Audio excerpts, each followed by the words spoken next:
ನಮಸ್ಕಾರ ನಮಸ್ಕಾರ ನಮಸ್ಕಾರ ನಮಸ್ಕಾರ.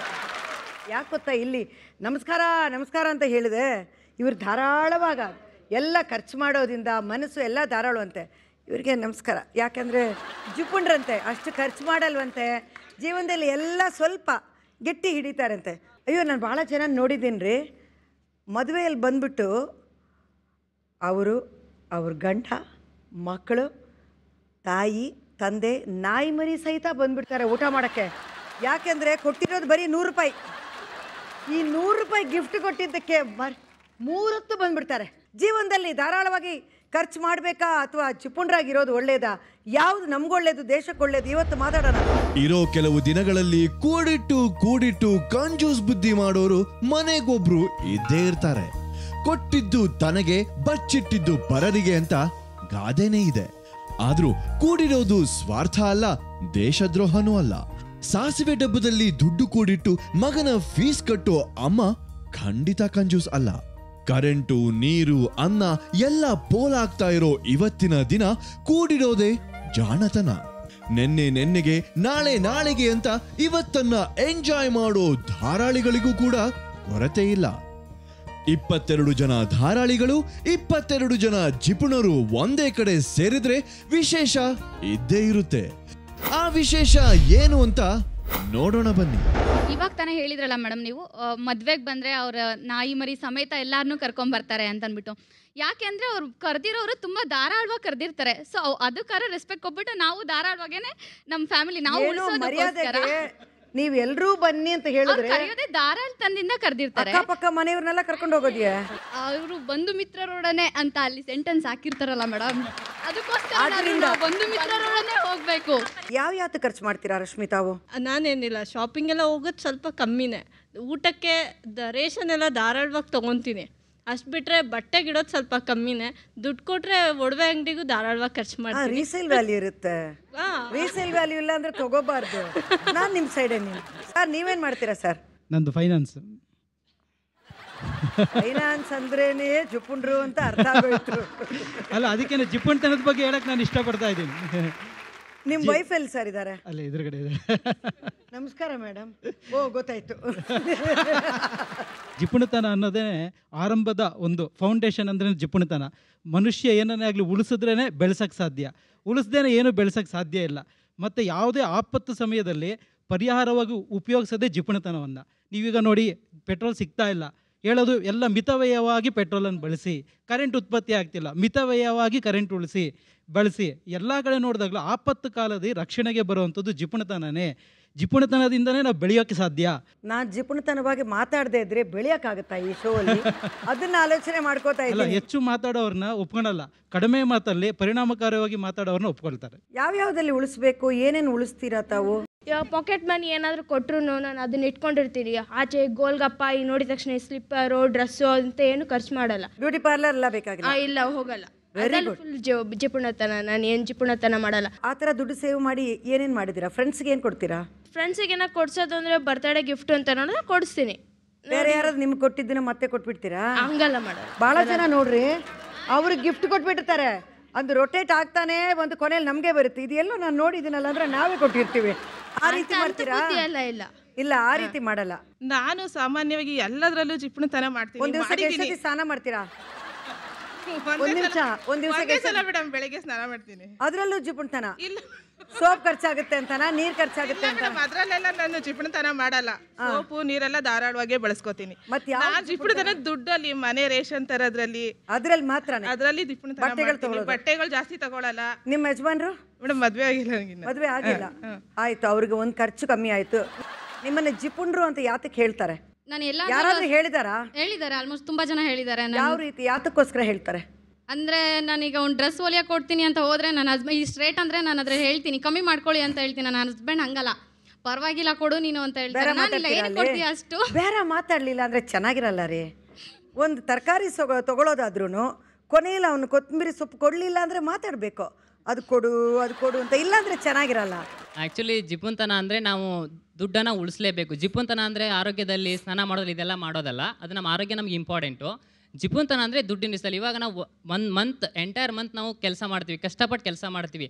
ಆ ದುಡ್ಡನ್ನ ನಾನು ಧಾರಾಳ ಅಂದ್ಬಿಟ್ಟು ಫಸ್ಟ್ 1 ದಿನದಲ್ಲಿ 2 ಡೇಸಲ್ಲಿ ಖಾಲಿ ಮಾಡಿಬಿಟ್ರೆ ನೆಕ್ಸ್ಟ್ ನಮಗೆ 28 ಡೇಸ್ ಏನು ಮಾಡ್ಬೇಕು ನಾವು? ಆ ತರ ಖಾಲಿ ಮಾಡೋರು ಇದಾರಾ? ಇದ್ದಾರೆ ಮೇಡಮ್. ಆಲೋಚನೆ ಮಾಡಲ್ವಾ ಒಂದ್ ತಿಂಗಳಿಗೆ ಬರ್ಬೇಕು? ಇಲ್ಲ ಮೇಡಮ್, ಬರ್ತಿದ್ದಂಗೆ ಏನು ಮಾಡ್ತಾರೆ, ಬರ್ತಿದ್ದಂಗೆ ಸಾಯಂಕಾಲ ಬಾರಿ ಇವತ್ತು ಸ್ಯಾಲ್ರಿ ಆಗಿದೆ ಹೊರಗಡೆ ಹೋಗೋಣ, ಹೆಂಡತಿನ ಕರ್ಕೊಂಡು ಹೊರಗಡೆ. ಕೆಲವು ಫ್ಯಾಮಿಲೀಸ್ ಆಗುತ್ತೆ. ಮದುವೆ ಆಗಿದೆಯಾ ಸರ್ ತಮಗೆ?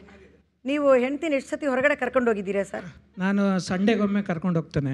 ಎಲ್ಲ ಸಂಡೇಸ್ ಹೊರಗಡೆ ಕರ್ಕೊಂಡು ಎಲ್ಲ ಹೋಗ್ತೀರಾ? ಸಂಡೇಸು ಕರ್ಕೊಂಡು ಹೋಗ್ತೇನೆ. ಪರವಾಗಿಲ್ಲ, ಜಿಪುಣತನ ಅಲ್ಲ. ಅಲ್ಲ, ಜಿಪುಣತನ ಅಂದರೆ ನಮ್ಮ ವೈಫು ಆಮೇಲೆ ಡಾಟರ್ ಇಬ್ಬರನ್ನೇ ಕರ್ಕೊಂಡು ಹೋಗೋದು, ನಾನು ಬೇರೆ ಯಾರನ್ನೂ ಕರ್ಕೊಂಡು ಹೋಗೋದು. ಮತ್ತೆ ಯಾರನ್ನ ಕರ್ಕೊಂಡು ಹೋಗ್ಬೇಕು? ಅಲ್ಲ, ಫ್ರೆಂಡ್ ಸರ್ಕಲ್ಲು.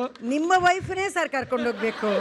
ಇಲ್ಲ, ಅಕಸ್ಮಾತ್ ಜ್ವರ ಏನಾದ್ರೂ ಬಂದಿದ್ಯಾ ನಿಮ್ಗೆ? ದೇವರಾಣಿಗೆ ಬರಬಾರ್ದು. ಫಸ್ಟ್ ಏನು ಮಾಡ್ತೇವೆ, ಮೆಡಿಕಲ್ ಶಾಪಿಗೆ ಹೋಗ್ತೇವೆ, ಹಿಂಗೆ ಜ್ವರ ಬಂದಿದೆ ಅಂತ ಹೇಳ್ತೇವೆ. ಅಕ್ರಾಸ್ ದ ಕೌಂಟರ್ ತಗೊಂಡ್ಬಿಡ್ತೀರಾ? ಅವನೇ ಮಾತ್ರೆಗಳನ್ನು ಕೊಡ್ತಾನೆ. ಯಾಕಂದರೆ 10 ವರ್ಷ ಆಯಿತು, ಮನೆ ಹತ್ರನೇ ಮೆಡಿಕಲ್ ಶಾಪ್ ಇದೆ, ಡಾಕ್ಟರ್ಗಿಂತನೂ ಚೆನ್ನಾಗಿ ಟ್ಯಾಬ್ಲೆಟ್ ಅವನೇ ಕೊಡ್ತಾನೆ.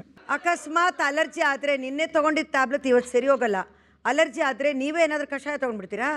ಅರ್ಶಿನ ಹಚ್ಕೊಂಡ್ಬಿಡ್ತೀರಾ? ಆಯುರ್ವೇದಿಕ್ಕು ನಮ್ಮ ಅಮ್ಮ ಏನು ಹೇಳ್ತಾಳೆ ಅಷ್ಟೇ ಆಯುರ್ವೇದಿಕ್ಕು ತೊಗೊಂಡ್ಬಿಡ್ತೇವೆ. ಮನೇಲಿರೋ ಕೈ ಔಷಧ ಅಷ್ಟೇ, ಇನ್ನೇನು ತಗೊಳ್ಳಲ್ಲ, ಡಾಕ್ಟರ್ ಹತ್ರ ಹೋಗಲ್ಲ. ಡಾಕ್ಟರ್ ಹತ್ರ ಲಾಸ್ಟ್ ಆಪ್ಷನ್. ಅಂದರೆ ತುಂಬ ಸೀರಿಯಸ್ ಆದಾಗ ಡಾಕ್ಟರ್ ಹತ್ರ. ದೊಡ್ಡ ಬಿಲ್ ಕೊಡೋಕೆ ಬಂದರೆ ಅದಕ್ಕೆ ಇನ್ಶೂರೆನ್ಸ್ ಇದೆ ಮೇಡಮ್, ಮೆಡಿಕಲ್ ಇನ್ಶೂರೆನ್ಸ್ ಮಾಡಿರ್ತೇವೆ. ಸರ್ ನಮಸ್ಕಾರ ಸರ್. ನಾನು ಮೂಲತಃ ಜಿಪಣಿ. ಇದು ನನಗೆ ಮದರ್ ಟಂಗ್ ಹೇಗೆ ಅಮ್ಮನಿಂದ ಮಗುಗೆ ಬರುತ್ತೋ ಲ್ಯಾಂಗ್ವೇಜು, ಹಾಗೆ ನಮ್ಮ ಅಮ್ಮನಿಂದ ನನಗೆ ಬಂತು. ನಮ್ಮಮ್ಮ ಪ್ರತಿಯೊಂದು ವಿಷಯದಲ್ಲೂ ನನಗೆ ಜಿಪುಣತನ ಮಾಡೋದನ್ನ ಕಲಿಸ್ಕೊಟ್ಟಿದ್ದಾರೆ. ನನಗೆ ನಮ್ಮ ಅಮ್ಮನಿಂದ ಬಂದಿರೋ ಬುದ್ಧಿ ಜೊತೆಗೆ ನನ್ನಲ್ಲೂ ಇದೆ ಅಂತ ಹೇಳ್ಕೊಳ್ಳೋಕ್ಕೆ ನಿಜವಾಗ್ಲೂ ಗ್ರೇಟ್ ಅಂತ ಅನಿಸುತ್ತೆ. ನಾನು ಜಿಪುಣದ ಗಂಡು ನೋಡೋಕೆ ಬಂದರೆ ಏನೇನು ಕೊಡ್ತೀರಾ ಅವನಿಗೆ? ಕಾಫಿ ತಿಂಡಿ? 1 ಲೋಟ ನೀರು ಬಿಟ್ಟರೆ ಬೇರೆ ಏನೂ ಕೊಡಲ್ಲ ಮೇಡಮ್. ದೇವಸ್ಥಾನಕ್ಕೆ ಹೋದ್ರೆ ಏನೋ ಧರ್ಮ ಮಾಡೋದು, ಆ ಥರ 1 ರೂಪಾಯಿ ಹಾಕ್ತೀವಿ. ಭಿಕ್ಷೆದವನಿಗೆ ಒಂದು 5 ರೂಪಾಯಿ ಕಮ್ಮಿ ತಗೊಳತ್ತಾ ಇಲ್ಲ ಅವನು. ಭಿಕ್ಷದವ್ರಿಗೆ ಯಾಕೆ ಕೊಡಬೇಕು ಮೇಡಮ್? ನಾವೇ ಭಿಕ್ಷದವರು. ಅಲ್ಲಿ ಕೊಟ್ಬಿಡಿ ತಾಯಿ, ದಯವಿಟ್ಟು ಕೊಟ್ಬಿಡಿ. ಯಾವ ಖರ್ಚು ಮಾಡಬೇಕು ಅನ್ಕೋತೀರಾ ಈ ವಯಸ್ಸಿನಲ್ಲಿ? ಮೇಡಮ್, ನಾನು ಯಾವುದಕ್ಕೂ ಖರ್ಚೇ ಮಾಡಲ್ಲ ಮೇಡಮ್, ನಾನೆಲ್ಲ ತುಂಬ ಕಂಜೂಸು. ನಾಳೆ ಮದುವೆ ಆದರೆ ಹೆಂಡತಿಗೆ? ಮೇಡಮ್, ಮದುವೆ ಆಗಿದೆ ಮೇಡಮ್. ಮದುವೆ ಆಯ್ತು? ಹೌದು. ಹೆಂಡತಿಗೆ ಏನೇನು ಖರ್ಚು ಮಾಡ್ತೀರಾ? ಏನು ಖರ್ಚೇ ಮಾಡಿಲ್ಲ ಮೇಡಮ್. ಗಿಫ್ಟ್ ಕೊಡಲ್ವಾ? ಏನೂ ಕೊಟ್ಟಿಲ್ಲ ಮೇಡಮ್. 1 ಇಯರ್ ಆಯಿತು. 1 ಇಯರ್ ಆಗಿದೆ. ಹೌದು. ವೆಡ್ಡಿಂಗ್ ಆನಿವರ್ಸರಿ ಹೆಂಗೆ ಸೆಲೆಬ್ರೇಟ್ ಮಾಡಿದ್ದೀರಿ? ಸೆಲೆಬ್ರೇಟ್ ಮಾಡಲ್ಲ ಮೇಡಮ್. ಆ ಅಮ್ಮ ಎಲ್ಲಿದ್ದಾರೆ ಸರ್? ನಿಮ್ಮ ಮಿಸ್ಸಸ್ ನಮ್ಮದೇ ಇದ್ದಾರೆ ಮೇಡಮ್. ಎಲ್ಲಾದ್ರೂ ಕರ್ಕೊಂಡು ಹೋಗ್ತೀರಾ ಎಲ್ಲೂ ಹೊರಗಡೆ? ಕರ್ಕೊಂಡು ಹೋಗಲ್ಲ ಮೇಡಮ್.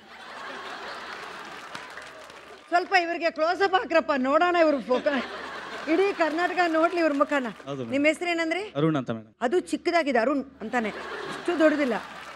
ನಾಳೆ ಮಕ್ಕಳು ಹುಟ್ಟಿದ ಮೇಲೆ ಅವ್ರಿಗೆಲ್ಲ ಖರ್ಚು ಮಾಡ್ಬೇಕಾಗುತ್ತಲ್ಲ? ಖರ್ಚು ಮಾಡ್ಬೇಕು ಮೇಡಮ್. ನೋಡಿ ಮೇಡಮ್, ಖರ್ಚು ಮಾಡ್ದವ್ರೆಲ್ಲ ಇಲ್ಲ, ಮಕ್ಕಳನ್ನ ಹುಟ್ಟಿಸ್ತೀರಾ? ಏನು ಮೇಡಮ್? ಮಕ್ಕಳು ಹುಟ್ಟಿಸ್ತೀರಾ? ಅದು ಖರ್ಚು ಅಂತ ಬಿಟ್ಬಿಡ್ತೀರಾ? ಇಲ್ಲ ಮೇಡಮ್, ಈಗ ಅದು ಬೇಡ ಅಂತ ಇದ್ದೀನಿ. ಮಕ್ಕಳು ಬೇಕಾ ಬೇಡವಾ? ಬೇಡ ಮೇಡಮ್. ಅಯ್ಯೋಯ್ಯೋ, ಬೇಡ ಅಂದ್ಬಿಟ್ಟಪ್ಪ. ಮಕ್ಕಳು ಬೇಡ? ಬೇಡ ಮೇಡಮ್, ಖರ್ಚಾಗುತ್ತೆ ಅಂತ. ಹೌದು. ನಿಮ್ಮ ಹೆಂಡತಿಗೆ ಇದೇ ಆಟಿಟ್ಯೂಡ್ ಇದೆಯಾ? ಹೌದು ಮೇಡಮ್. Arrange marriage? ಅದು ಅರೇಂಜ್ ಮ್ಯಾರೇಜ್ ಮೇಡಮ್. ಆವಾಗ ಮಾತಾಡಿಲ್ವ ತಾವು? ನಾನು ಮಾತಾಡಿಲ್ಲ ಮೇಡಮ್. ಅವ್ರು ಮಾತಾಡೋದು ನೋಡಿ ಅಷ್ಟೇ. ಹೌದು ಮೇಡಮ್. ಇಲ್ಲ ಮೇಡಮ್, ಹೋಗ, ಅದು ಖರ್ಚಾಗುತ್ತೆ ಅಂತ. ಸರ್ ನೀವು? ನಾನು ಸ್ವಲ್ಪ ಜಿಪ್ನನ್ನೇ ಮೇಡಮ್. ನಾನು ಎಷ್ಟು ಬೇಕೋ ಅಷ್ಟು ಮಾತ್ರ ಖರ್ಚು ಮಾಡ್ತೀನಿ. ಇದು ಮಿಕ್ಕಿದೆಲ್ಲ ಓವರ್ ಆಲ್ ಖರ್ಚು ಮಾಡೋದು. ಕಂಟ್ರೋಲ್ ಅಲ್ಲ? ಇಲ್ಲ ಹೆಂಡತಿ ಕಂಟ್ರೋಲ್ ಅಲ್ಲ? ಹೆಂಡತಿ ಇಲ್ಲೇ ಇದ್ದಾರೆ ಮೇಡಮ್, ಅವರೇ ಕಂಟ್ರೋಲ್ ಮಾಡ್ತಾರೆ ನಮ್ಮನ್ನು. ಓ, ಇಬ್ರು ಒಂದೇ ಕಡೆ ಕೂತ್ಬಿಟ್ಟಿದ್ದೀರಾ? ಎಷ್ಟು ಬೇಕೋ ಅಷ್ಟು ಲಿಮಿಟಲ್ಲಿ ಮಾಡ್ತೀವಿ ಮೇಡಮ್. ಇಲ್ಲ, ಹೋಮ್ ಮಿನಿಸ್ಟರ್ ಹತ್ರನೇ ಮಾತಾಡ್ತೀನಿ. ಎಷ್ಟೆಷ್ಟು ಖರ್ಚು ಮಾಡಬೇಕು ಅಂತ ಬಜೆಟ್ ಇದೆಯಾ ನಿಮಗೆ? ನಾನು ಖರ್ಚೇ ಮಾಡಲ್ಲ ಮೇಡಮ್. ವರ್ಷಕ್ಕೆ ಒಂದೇ ಸಾರಿ ತಗೊಳ್ಳೋದು. ಮಾಡಲ್ಲ ಅಂದ್ಮೇಲೆ ಬಜೆಟ್ ಎಲ್ಲಿ ಬಂತು? ನಾನು ಯಾಕಂದರೆ ಕಷ್ಟದಲ್ಲಿದ್ದೇ ಬಂದಿರೋದು. ನಮ್ಮ ತಂದೆ ಚಿಕ್ಕ ವಯಸ್ಸಲ್ಲಿ ಬಿಟ್ಟು ಅಂದಮೇಲೆ ನಮ್ಮ ತಾಯಿ ಎಷ್ಟು ಕಷ್ಟಪಟ್ಟವರು ಅಂತ ಗೊತ್ತು. ನನ್ನ ಮಕ್ಕಳು ಹಂಗೆ ಆಗಬಾರ್ದು ಅಂತ ನಾನು ಇವಾಗಿರ್ತಲೇ ಸೇವ್ ಮಾಡ್ತೀನಿ. ಮಾವಿನಕಾಯಿ ತಗೋತೀರಾ, ಹಣ್ಣು ತಗೋತೀರಾ? ಇಲ್ಲ, ಒಂದು ವೇಳೆ ಕಾಯಿ ಚೀಪಾಗಿ ಬಂದರೆ ತೊಗೊಂಡು ಇಟ್ಕೊಂಡು ಬಿಡೋಣ, 4 ದಿವಸದಲ್ಲಿ ಹಣ್ಣಾಗ್ಬಿಡುತ್ತೆ ಅಂತ ಹಂಗೆ ತಿಂತೀರೇನು ಅಂತ. ಒಂದು ಜನ್ರೇಷನ್ ಆ ಥರ ಇದ್ದರೆ ಒಂದು ಜನ್ರೇಷನ್ ನಂತರ ಬರುತ್ತೆ. ನಂತರ ಬಂದರೆ ನಾನು ದೊಡ್ಡ ಮಗಳನ್ನ ನೋಡಿದ್ರೆ ಕಾರಣ ಅಲ್ಲ, ಏನೂ ಇಲ್ಲ, ಎಲ್ಲದಕ್ಕೂ 50,000 60,000 ಹುಡುಗರೇ ಕೊಡೋದು ಅವರು. ಮಕ್ಕಳು ಆ ಥರ ಅಂತಾರೆ, ನಮ್ಮಮ್ಮ ತುಂಬ ಜಿಪ್ನೆ ಕೊಡೋದೇ ಇಲ್ಲ ಯಾವುದು. ನಾನು ಅಂತೀನಿ, ಇಟ್ಸ್ ವೇಸ್ಟ್ ಮಾಡಬಾರ್ದು. ಅವ್ರು ಹೇಳಿದ್ರಲ್ಲ, ನೀರು ಕರೆಂಟೆಲ್ಲ ವೇಸ್ಟ್ ಮಾಡಬಾರ್ದು ಅಂತ. ಆ ರೀತಿ ವೇಸ್ಟ್ ಮಾಡಬಾರ್ದು ಅಂತ ನಾವು ಹೇಳ್ತೀವಿ. ನೀವಂತೈ ಅದು ವೇಸ್ಟ್ ಅಲ್ಲ, ಫ್ರೆಂಡ್ಶಿಪ್ ಕೊಡೋದು, ನಾವು ಫ್ರೆಂಡ್ಶಿಪ್ ಬೆಳೆಸ್ಕೊಳ್ಳೋದು. ನಾನು ಸಂಪಾದನೆ ಮಾಡ್ತೀನಿ, ನಾನು ಬಟ್ಟೆ ತೊಗೋತೀನಿ, ನಾನು ಸಂಪಾದನೆ ಮಾಡ್ತೀನಿ, ನಾನು ಇಷ್ಟ ಚಪ್ಪಲಿ ಹಾಕೋತೀನಿ ಎಷ್ಟು ಬೇಕಾದರೂ. ಆ ರೀತಿ ಹೇಳೋರು ಇದ್ದಾರೆ. ಇವ್ರನ್ನೆಲ್ಲ ಏನು ಮಾಡೋಕ್ಕಾಗೋದಿಲ್ಲ. ವಿರಾಮ ನಂತರ ಸ್ಟೇ ಟ್ಯೂನ್. ಧಾರಾಳ ಅಂದರೆ ಎಷ್ಟು ರೀ ಹೇಳ್ರಿ? ನೆನ್ನೆ ದಿವಸ ಇಲ್ಲಿಂದ ತುಮಕೂರು ಹೋದ, ತುಮಕೂರು ಇಲ್ಲಿಂದ ಬೆಂಗಳೂರಿಂದ ತುಮಕೂರು ಹೋಗೋಷ್ಟೊತ್ತಿಗೆ 5,000 ರೂಪಾಯಿ ಬಿಕ್ಸ್ದವ್ರು ಕೊಟ್ಟಿದ್ದೀನಿ. ನಾವು ಎಷ್ಟು ದಿನ ಇರ್ತೀವೋ ಅಂತ ಗೊತ್ತಿಲ್ಲ, ಆದರೆ ಇರೋ ತನಕ ನೀನು ಚೆನ್ನಾಗಿ ಈಗಲೇ ಎದ್ದೋಗಪ್ಪ, ದಯವಿಟ್ಟು ಹೊರಟೋದು. ಯಾರ್ಯಾರಿಗೆ ಎಷ್ಟು ಗಿಫ್ಟ್ ಕೊಡ್ತೀರಾ? ಮೇಡಮ್ ನಾವು ಫಿಕ್ಸು ಮೇಡಮ್, ಯಾವ ಕಡೆ ಫಂಕ್ಷನ್ ಆಗಲಿ 100 ರೂಪೀಸ್ ಅಷ್ಟೇ. ನಾವು ಕೊಡೋ ಗಿಫ್ಟು ಒಳ್ಳೆ ಗಿಫ್ಟು ಅಂದರೆ ಆಶೀರ್ವಾದ ಮೇಡಮ್. ಈಗ ಇನ್ವಿಟೇಷನ್ಸ್ ಎಲ್ಲ ನಾವು ಅವ್ರಿಗಿಂತ ದೊಡ್ಡವರಮ್ಮ. ನಮಸ್ಕಾರ ಮೇಡಮ್ ಅವರೇ